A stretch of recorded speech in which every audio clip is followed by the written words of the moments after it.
के VVI question biology के लेकर आए हैं, जो 2025 में बहुत ही आपके लिए लाभदायक साबित होगा। क्या है, जाइलम और फ्लोएम में अंतर स्पष्ट करें। ठीक है, सबसे पहले जानते हैं, एक और लिख देंगे फ्लोएम, एक और लिख देंगे जाइलम, चाहे एक और जाइलम एक और फ्लोएम, किसी को तरह लिख सकते हैं। चलिए एक और फ्लोएम लिखते हैं, एक और जाइलम।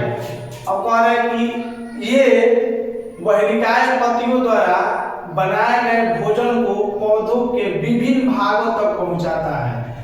फ्लोएम के काम क्या होता है, ये सारे अपने माने पत्तियों द्वारा बनाए गए वहनिकाय पत्तियों द्वारा अपने भोजन के पौधों के क्या करता है, विभिन्न अंगों के क्या करता है, पहुंचाता है।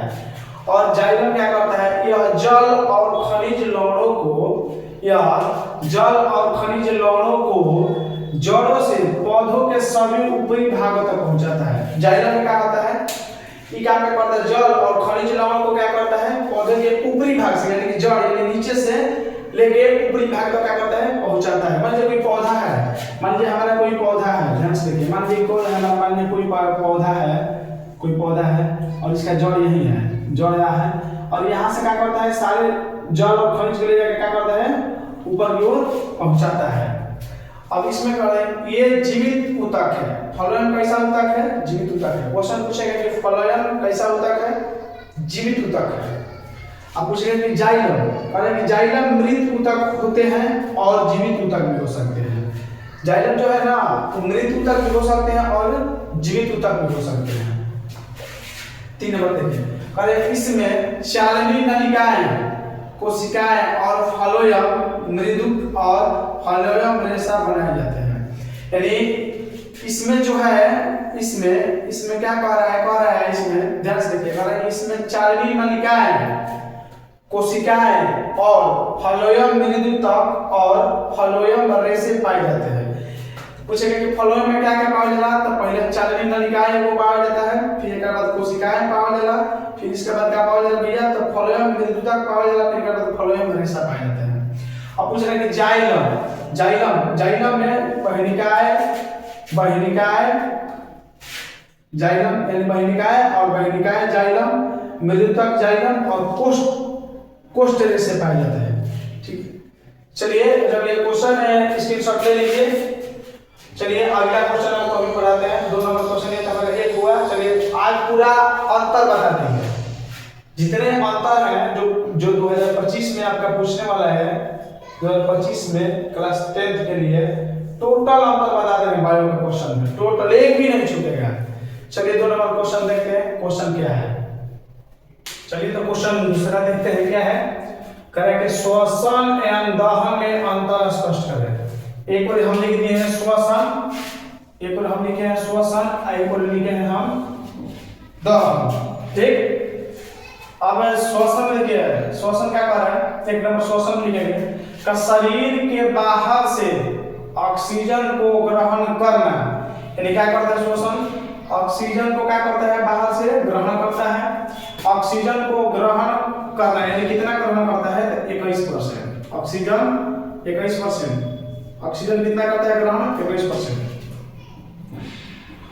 कोशिकीय तथा कोशिकीय आवश्यकता के अनुसार खाद्य स्रोत के विघटन में इसका उपयोग होता है। किसका, श्वसन का।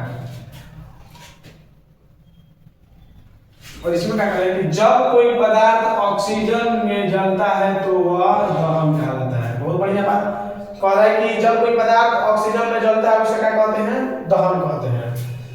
अब कह रहे 2 नंबर कि इसमें ऊष्मा तथा प्रकाश की उत्पत्ति नहीं होती है। किसमें, ऑक्सीजन में, श्वसन में।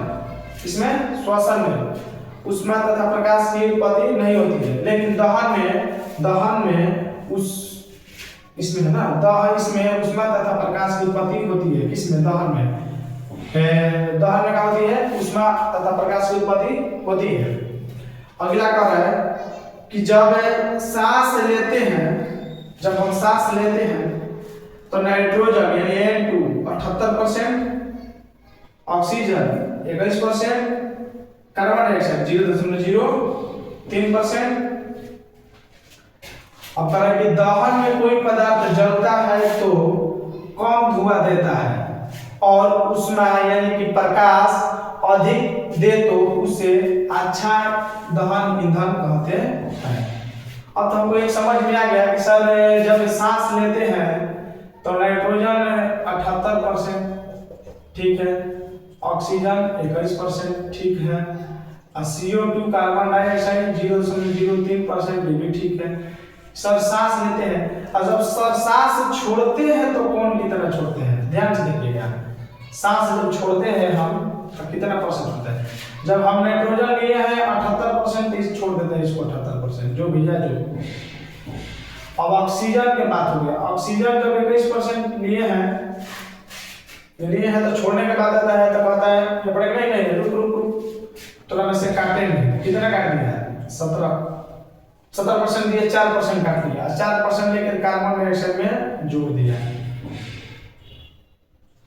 तो याद रखिएगा, पूछेगा कि श्वासोच्छ्वास किसे कहते हैं, श्वासोच्छ्वास क्वेश्चन पूछता है तो श्वासोच्छ्वास किसे कहते हैं, सांस अंदर लेने और बाहर छोड़ने की प्रक्रिया को श्वासोच्छ्वास कहते हैं।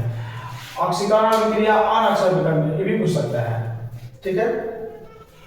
चलिए, अगर ये आपको क्वेश्चन अच्छा लगा है तो कृपया स्क्रीनशॉट ले लीजिए और वीडियो को पूरा देखिए, पर डे इस वीडियो को देखते रहिए, पक्का आपको ये याद हो जाएगा।